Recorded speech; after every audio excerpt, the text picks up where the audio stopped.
উনি সফরে বেরিয়েছেন হাদিস কালেকশনের জন্য। প্রচন্ড শীতের রাত, উনি মাগরিবের নামাজ, এশারের নামাজ পড়ে একটা মসজিদে শুয়ে পড়লেন, আর শুয়ে শুয়ে হাদিস পড়তেছেন। কি পড়তেছেন? কথা বলেন। আর মনে মনে ভাবলেন রাতটা মসজিদে কাটায় দেই, ফজরের নামাজ পড়ে আবার বেরোবো। কিন্তু দারোয়ান এসে বলে মসজিদে থাকতে পারবেন না, ওঠেন। দারোয়ান আছে না? কথা কন। আহমদ ইবনে হাম্বল বললেন আমি শুধু রাতটা থাকতে চাই, আমি তো ফজরেরও মুসল্লি, ফজর নামাজ পড়বো তো এই মসজিদে, আমার থাকতে দাও। দারোয়ান তো দেয় না, কেন? মসজিদে থাকার জায়গা না, যান মিয়া। উনি যে আহমদ ইবনে হাম্বল এটা চিনে নাই, থাকতে দেয় না। কি করবে এখন? উনি কাঁথা গুছিয়ে হাদিসের কিতাব নিয়ে কাঁধের মধ্যে ব্যাগ নিয়ে মসজিদ থেকে বেরোয় গেলেন। কি আর করবেন, প্রচন্ড শীত, আর কাঁপতেছেন, বুড়ো মানুষ। পথিমধ্যে দেখলেন বাজার। বাজার একজন খাব্বাজ, শাবুন খাব্বাজ, যুবক রুটি বিক্রেতা। সে রুটি বিক্রি করে, চুলার মধ্যে রুটি সেকে। সে যে সালাম দিল আসসালামু আলাইকুম, যুবক বলে ওয়ালাইকুম আসসালাম।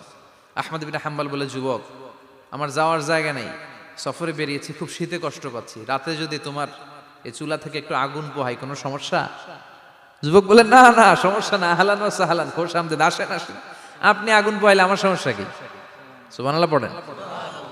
আল্লাহ শুকরিয়া করে উনি বসলেন আর আগুন পোহাচ্ছেন। আর খেয়াল করলেন যুবক রুটি বানায় আর পরে আস্তাগফিরুল্লাহ, রুটির দলা বানায় পরে আস্তাগফিরুল্লাহ, খামির বানায় আর পরে আস্তাগফিরুল্লাহ, রুটি নিয়ে উনুনের ভিতরে চুলার ভিতরে সেকা দেয় আর পরে আস্তাগফিরুল্লাহ। দোকানদারের কাছে কেউ আসলেই সে রুটি দেয় আর পরে আস্তাগফিরুল্লাহ। ক্রেতার কাছ থেকে টাকা নিয়ে ক্যাশ বক্সে রাখে আর কি পড়ে? আবার রুটি বানানো শুরু করে আর কি পড়ে? খালি এইটাই পড়তেছে। ইমাম আহমদ ইবনে হাম্বল তো অবাক, কিরে এটা আবার কেমন যুবক, খালি আস্তাগফিরুল্লাহ। উনি প্রশ্ন করলেন যুবক ঘটনা কি? আসার পর থেকেই তোমার দেখতেছি তুমি রুটি বানাও, রুটি বিক্রি করো আর পড়ো আস্তাগফিরুল্লাহ, মালাকা ইয়া শাবাব। যুবক বলে আস্তাগফিরুল্লাহ আমার সবচেয়ে বেশি পছন্দের আমল, আমি সব সময় আঠার মতো ইস্তেগফারের সাথে লেগে থাকি আর সব সময় পড়তে থাকি আস্তাগফিরুল্লাহ, আর এর বদৌলতে আল্লাহ আমারে মুস্তাজাবুদ দাওয়া বানিয়ে দিয়েছে। আহমদ ইবনে হাম্বল তো অবাক, আনতা মুস্তাজাবুদ দাওয়া, তুমি মুস্তাজাবুদ দাওয়া, রুটিওয়ালা। আমি এত বছর হাদিস পড়াই, আমিও তো মুস্তাজাবুদ দাওয়া না, আর তুমি রুটি বেচো বাজারে, তুমি মুস্তাজাবুদ দাওয়া, তুমি দোয়া করলে সব কবুল হয়ে যায়। যুবক বলে না আনা মুস্তাজাবুদ দাওয়া, আমি আমার জীবনে যত দোয়া করেছি কবুল করে নিয়েছে কে? সব দোয়া কবুল করে নিয়েছে আল্লাহ, একটা দোয়া ছাড়া। কয়টা? আহমদ ইবনে হাম্বলের কৌতূহল, কিউরিসিটি আরো বেড়ে গেল। কি? সব দোয়া কবুল হয়েছে একটা দোয়া ছাড়া। মাযালিকা দুআ ইয়া শাব, কি সেই দোয়া? যুবক এবার বলতে শুরু করলো আমার জীবনে যে দোয়াটা আল্লাহ কবুল করে নাই সেটা হচ্ছে আমি আল্লাহর কাছে অনেক চেয়েছি, অনেক দোয়া করেছি যে আল্লাহ শুনেছি এই জামানার সবচেয়ে বড় মুহাদ্দিস, তার নাম নাকি ইমাম আহমদ ইবনে হাম্বল। আল্লাহ তোমার কাছে আমার চাওয়া আমি যেন এই ইমাম আহমদ ইবনে হাম্বলরে দেখে মরতে পারি, আমি যেন ইমাম আহমদ ইবনে হাম্বলের হাতে হাত রেখে মুসাফা করতে পারি আর তার কপালে একটা চুমু এঁকে দিতে পারি। আহমদ ইবনে হাম্বল আবেগপ্রবণ হয়ে গেলেন, চোখের পানি ছেড়ে দিলেন, বললেন যুবক তোমার এই দোয়াটাও কবুল হয়ে গিয়েছে। আহমদ ইবনে হাম্বলের দেখা আর সাক্ষাৎ পাওয়ার জন্য আহমদ ইবনে হাম্বলের বাড়িতে তোমার যাওয়ার দরকার নাই, আহমদ ইবনে হাম্বল তোমার দরবারে ছুটে এসেছে। আনা আহমদ ইবনে হাম্বল মুহাদ্দিসুদ দাহর, আমি নিজেই আহমদ ইবনে হাম্বল। যুবক চোখের পানি ছেড়ে দেয়, আহমদ ইবনে হাম্বল চোখের পানি ছেড়ে দেয়। যুবক চিৎকার মেরে ইমাম আহমদ ইবনে হাম্বলকে জড়িয়ে ধরে, হাতে হাত রেখে মুসাফা করে, কপালের মধ্যে চুমু খায় আর আল্লাহর শুকরিয়া করে বলে ও ইমাম আসলে এই দোয়াটাও আল্লাহ আজকে কবুল করে নিল। বিশ্বাস হয় সবসময় ইস্তেগফার পড়লে আপনার দোয়াগুলোর এইভাবে কবুল করে নিবে কে? এই পাঁচটা জিনিস পাবেন সবসময় যদি ইস্তেগফারের সাথে লেগে থাকেন। রাজি আছেন তো? এজন্য বিশ্বনবী সব সময় নামাজে সালাম ফিরানোর পরে পড়তেন আস্তাগফিরুল্লাহ। কি পড়তেন? তিনবার পড়তেন আস্তাগফিরুল্লাহ, আস্তাগফিরুল্লাহ, আস্তাগফিরুল্লাহ। পড়তে রাজি আছেন? ইস্তেগফারের অনেকগুলো আলফাজ আছে, সবচেয়ে ছোট ইস্তেগফার হচ্ছে এটা আস্তাগফিরুল্লাহ, আস্তাগফিরুল্লাহ। আরো আছে আস্তাগফিরুল্লাহ আল্লাযী লা ইলাহা ইল্লা হুয়াল হাইয়ুল কাইয়্যুম আতুবু ইলাইহি। বিশ্বনবী বলেন এই ইস্তেগফারটা যদি কেউ পড়ে, আত-তাওয়াল্লি মিন ইয়াউমিজ যাহাফ, যুদ্ধের ময়দান থেকে পালিয়ে আসা কবিরা গুনাহ। কি গুনাহ? কাফেরদের সাথে যুদ্ধ, আমি তাগড়া যুবক, তলোয়ার নিয়ে নেমেছি, আমার দেহের এক ফোঁটা রক্ত থাকা পর্যন্ত আমি যুদ্ধ চালিয়ে যাব, আমি ফিরে আসতে পারবো না, আইনটা কার? ফিরে আসলে কবিরা গুনাহ। বিশ্বনবী বলেন যুদ্ধের ময়দান থেকে ফিরে এসেছে এরকম কবিরা গুনাহ অবলম্বনকারীও যদি আস্তাগফিরুল্লাহ আল্লাযী লা ইলাহা ইল্লা হুয়াল হাইয়ুল কাইয়্যুম ওয়া আতুবু ইলাইহি পড়ে, ওই কবিরা গুনাহকারীকেও ক্ষমা করে দিবে কে? পড়তে রাজি আছেন তো? আবার সাইয়েদনা আবু বকর বললেন, ইয়া রাসূলুল্লাহ আল্লিমনি দুআআন আদউ বিহি ফি সালাতি, এমন দোয়া আপনি আমারে শিক্ষা দেন যে এই দোয়াটা আমি নামাজে পড়তে পারি।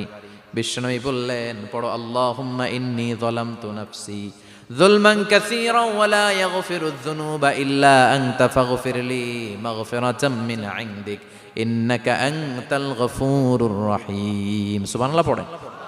এটাও ইস্তেগফার। আমরা এটার বলে দোয়া মাসুরা, সালাম ফেরানোর আগে পড়ি না? যেখানেই ক্ষমা চাওয়ার কথা আছে ওইটারই কি বলে? ইস্তেগফার। আল্লাহুম্মা ইন্নী যালামতু নাফসি, আল্লাহ জুলুম করেছি, যুলমান কাসীরা, অনেক জুলুম, ওয়ালা ইয়াগফিরুয যুনুবা ইল্লা আনতা, তুমি ছাড়া এই গুনাহ ক্ষমা করার তো কেউ নাই।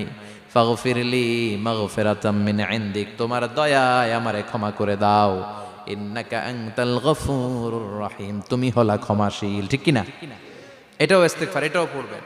আর এই সব ইস্তেগফারের শ্রেষ্ঠ ইস্তেগফারের নাম সাইয়্যিদুল ইস্তেগফার। যত ইস্তেগফার হতে পারে এর মধ্যে সবচেয়ে শ্রেষ্ঠতম ইস্তেগফার নাম কি? কথা কন। বুখারীর বর্ণনা, শাদ্দাদ ইবনে আউস রাদিয়াল্লাহু তাআলা আনহু বর্ণনা করেন, এই সাইয়্যিদুল ইস্তেগফার দিনের বেলা যে পড়বে ওই দিনে মারা গেলে সে জান্নাতি। এই সাইয়্যিদুল ইস্তেগফার রাতের বেলা যে পড়বে ওই রাতে যদি ইন্তেকাল হয় ওই লোকটা জান্নাতি। মুখস্থ আছে না? কার কার মুখস্থ হাত তুলেন। মাশাআল্লাহ, তাবারাকাল্লাহ, মাশাআল্লাহ, মাশাআল্লাহ। আর যাদের নাই তাদের হোমওয়ার্ক, তাদের আল্লাহুম্মা আনতা রাব্বি লা ইলাহা ইল্লা আনতা খালাকতানি ওয়া আনা আবদুক ওয়া আনা আলা আহদিকা ওয়া ওয়া'দিকা মাস্তাতা'তু আউযু বিকা মিন শাররি মা সানা'তু আবুউ লাকা বিনি'মাতিকা আলাইয়া ওয়া আবুউ লাকা বিযামবি ফাগফিরলি ফাইন্নাহু লা ইয়াগফিরুয যুনুবা ইল্লা আনতা। সুবহানাল্লাহ পড়েন। আজকে রাতে পড়ছেন, মারা গেলে জান্নাতি। চিল্লায় পড়েন না আল্লাহু আকবার। এজন্য বিশ্বনবী বলেন আমার আগের গুনাহও মাফ, পরের গুনাহও মাফ, তারপরেও প্রতিদিন আমি 70 বার তওবা ইস্তেগফার পড়ি। আজকে থেকে পড়তে রাজি আছেন তো? বেশি বেশি ইস্তেগফার পড়া যাবে না?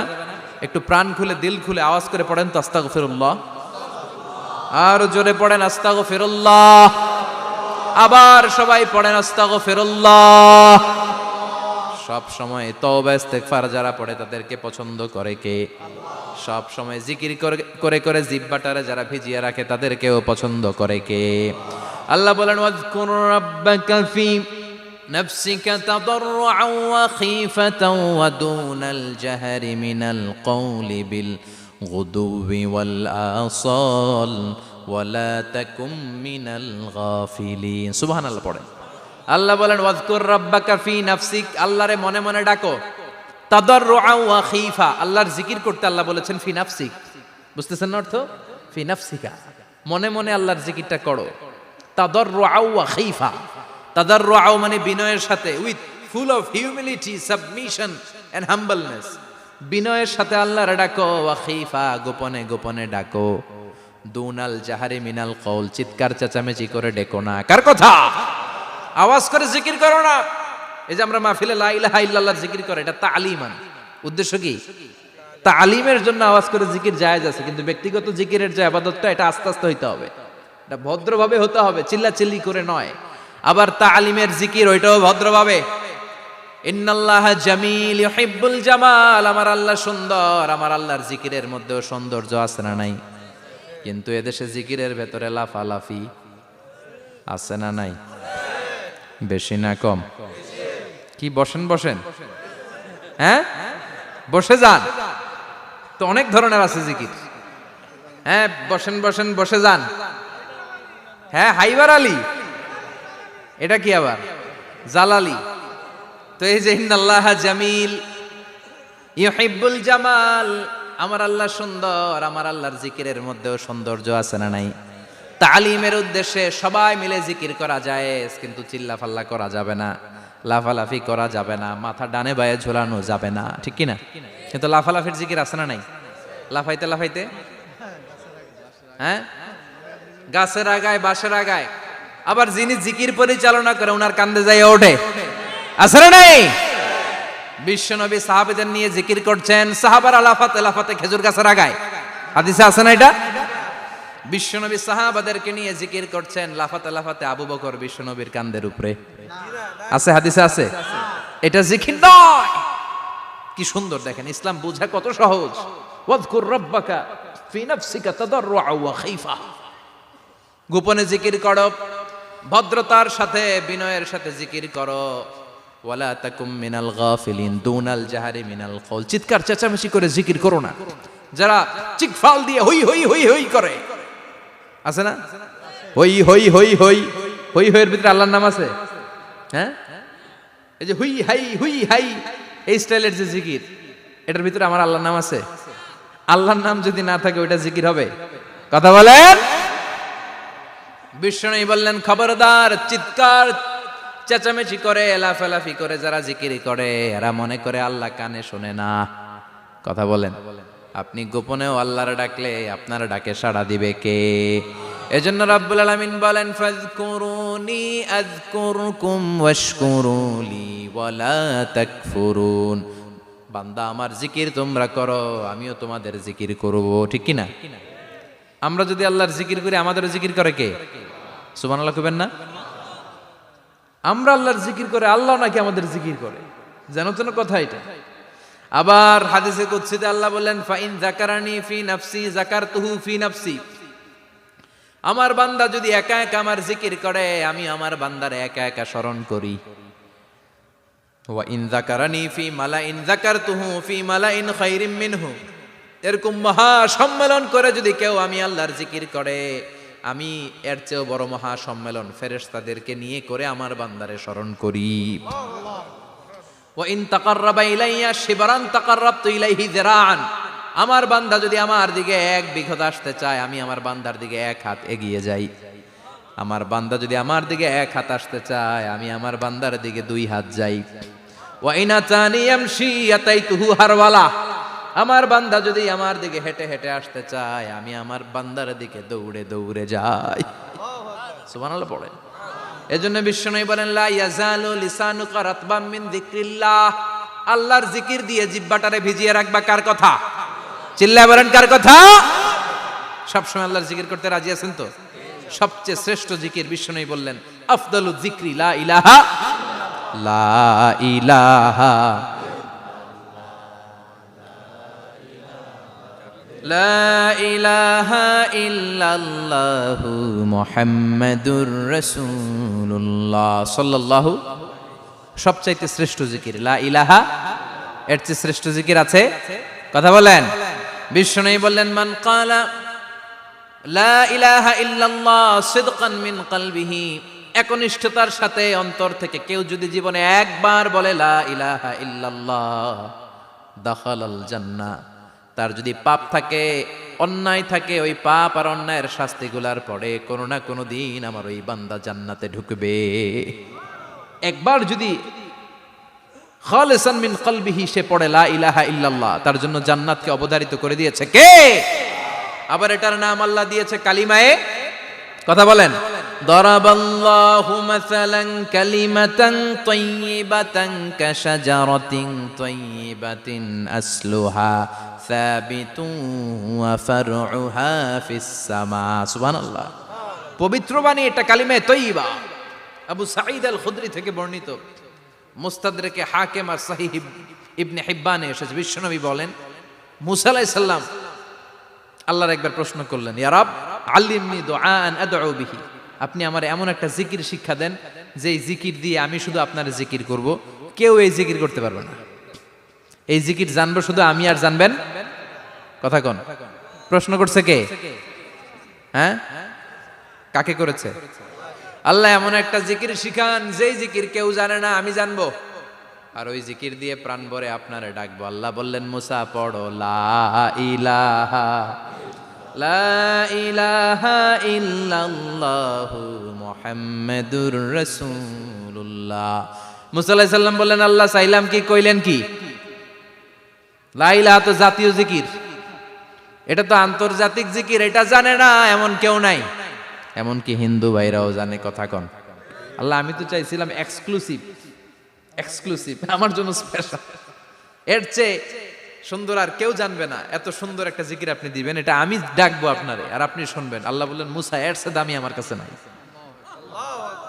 লাউ তাদউ লা ইলাহা ইল্লাল্লাহ ফি কাফা, লা ইলাহা রে যদি মুসা এক পাল্লায় রেখে দাও, ওয়াস সামাওয়াতু সাবউ ওয়াল আরদিন, সাত আকাশ সাত জমিন যদি আরেক পাল্লায় রেখে দাও, লা ইলাহা এক পাল্লায়, সাত আকাশ সাত জমিন আরেক পাল্লায় ওজন যদি দাও, লা রাজাহাত কাফাতু লা ইলাহা ইল্লাল্লাহ, মুসা দেখবা মুহূর্তের মধ্যে লা ইলাহা ইল্লাল্লাহর পাল্লা ভারী হয়ে গেছে। সাত আকাশ সাত জমিন এক পাল্লায়, শুধু লা ইলাহা ইল্লাল্লাহ আরেক পাল্লায়, মুহূর্তে লা ইলাহার পাল্লাটারে ভারী করে দিবে কে? এটা বিপ্লবী বাণী। আমরা এটার ভিক্ষার মধ্যে লাগাইছি। এখন ভিক্ষা করার সময় লা ইলাহা আছে না নাই? একটা টাকা দিয়া যান, আমি গরিব ইনসান আর সমান, একটা টাকা দিয়া যান, আমি গরিব ইনসান, আছে না নাই? জুমার নামাজের সময় ভিক্ষা করে, একটা টাকা দিয়া যান, আর লা ইলাহার জিকির লগে, আছে না নাই? এটা আমরা ভিক্ষার জিকির বানাইছি, এটা তো বিপ্লবী বাণী। এই বাণীর পক্ষে যারা, তারা ন্যায় আর সত্যের পক্ষে চিল্লায় বলেন ঠিক কিনা? এই বাণীতে যারা বিশ্বাস করে, তারা এক আল্লাহর সামনে মাথা নত করে দেয়। গোটা পৃথিবীর কোন শক্তির সামনে ওই মাথা নত হয় না, ঠিক কিনা? এই লা ইলাহা যারা আমরা মানি, আল্লাহ ছাড়া কারো সামনে মাথা নত করব? কোন শক্তি আমাদের মাথা নত করাতে পারে? এই কালেমার আন্দোলন যারা করে, তারা আল্লাহ ছাড়া পৃথিবীর কাউরে ভয় পায় না। আর তারা চায় কালেমার পতাকা পৃথিবীর মধ্যে যেন পথ পথ করে উড়ে, ঠিক কিনা? বাংলার জমিনে কালেমার পতাকা উড়ুক, আমরা চাই কি চাই না? কোনো একদিন এ দেশের আকাশে কালিমার পতাকা উড়বে, সেদিন সবাই খোদাই বিধান পে দুঃখ বেদনা ভুলবে। কোনো একদিন এ দেশের আকাশে কালিমার পতাকা উড়বে, সেদিন সবাই খোদাই বিধান পে দুঃখ বেদনা ভুলবে। চিৎকার করে বলেন ঠিক কিনা? এই কালেমার সমাজ যদি হয়, ওই সমাজে কেউ লাঞ্ছিত হবে না, ওই সমাজে কোনো নারী নিগৃহীতা হবে না, ওই সমাজের কোনো কাজের মেয়েরা ধর্ষিত হবে না, ওই সমাজে দুর্নীতি থাকবে না, ঘুষ থাকবে না, চাঁদাবাজি থাকবে না, টেন্ডারবাজি থাকবে না। সমাজটারে শান্তি দিয়ে সমৃদ্ধ করে দিবে কে? এজন্য সব সময় জিকির করতে হবে একজনের, চিল্লায় বলেন তিনি কে? শ্রেষ্ঠ জিকির হচ্ছে লা ইলাহা। পড়তে রাজি আছেন? সব সময় জিকিরটা করতে রাজি আছেন? Every night and every day,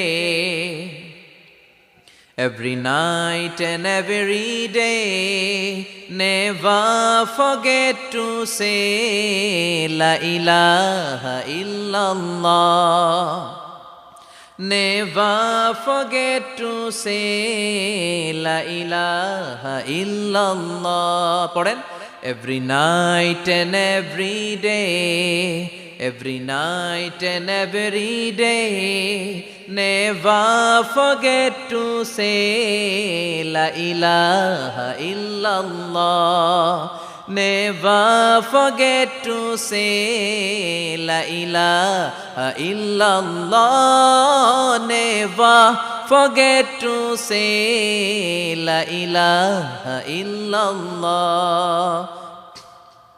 When you're walking down the street, use your time and repeat, and say in every heartbeat la ilaha illallah. When you're walking down the street, Use your time and repeat and say in every heartbeat La ilaha illallah. Every night and every day, every night and every day, never forget to say La ilaha illallah. চিল্লায় বলেন ঠিক কিনা? দিনে রাতে যে কোনো মুহূর্তে আমাদের জিহ্বার মধ্যে থাকবে কি? কথা বলেন, জিহ্বায় থাকবে কি?